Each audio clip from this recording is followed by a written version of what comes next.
जय माता जी। हेलो दोस्तों, एक छोटा सा शोर सुनाने जा रही हूँ। अगर आप लोग को अच्छा लगा तो कमेंट में बताइएगा और सब्सक्राइब करिएगा, मेरे चैनल को आगे बढ़ाइएगा, अपना प्यार बनाए रखिएगा। नमस्कार। कई कोस बहुअर के नैहर, कई कोस सासुर, अर कई कोस सासुर हो। सखिया के दी हैं लालन के बाधैया, बीरन नाही आवेल हो। सखिया के दी हैं लालन के बाधैया, बीरन नाही आवेल हो। 10 कोस बहुअर के नैहर, ते 5 कोस सासुर, अर 5 कोस सासुर हो। सखिया आजू मोरे लालन के बाधैया, बीरन नाही आवे, बीरन नाही आवेल हो। सखिया नाही करब छठिया बरहिया, ते नाही रंग महावर, नाही रंग महावर हो। सासु नहीं हम चौके बैठब, बीरन नाही आवेल हो। सासु नहीं हम चौके बैठब, बीरन नाही आवेल हो। अरे अरे प्रेम चिरैया नैहर हमरे, जई तू नैहर हमरे, जई तू न हो। चिरई भैया आगे खबर जानव तू, की तुहरे भाई न भैल, तुहरे भाई न भैल हो।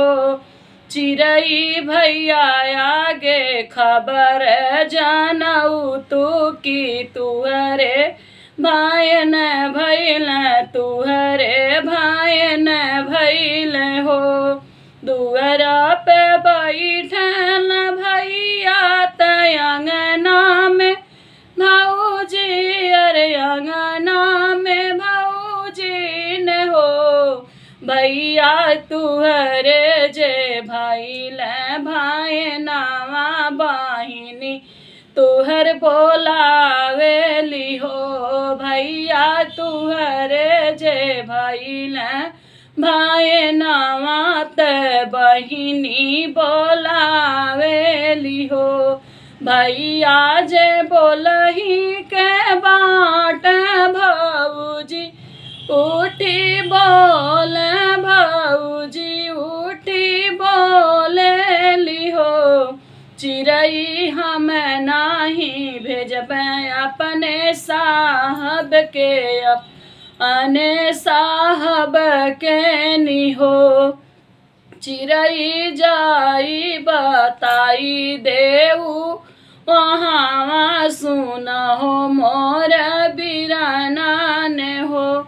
चिरई जाई बताई देबू, एतनी बचनिया बीरन नाही जई है न हो।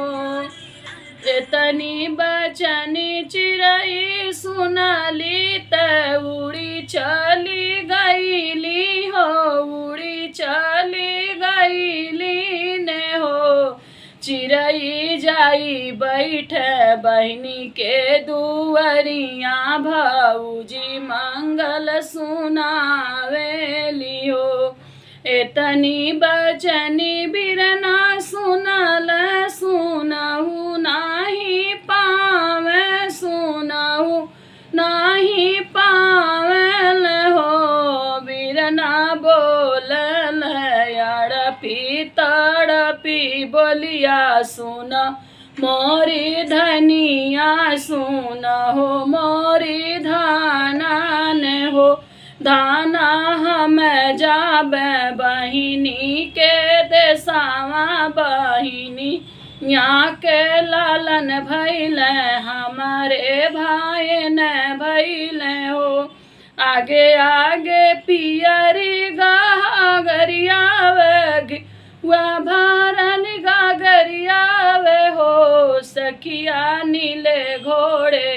चढ़ी बीरन भैया बहिनी घर जाल, बहिनी घर जाल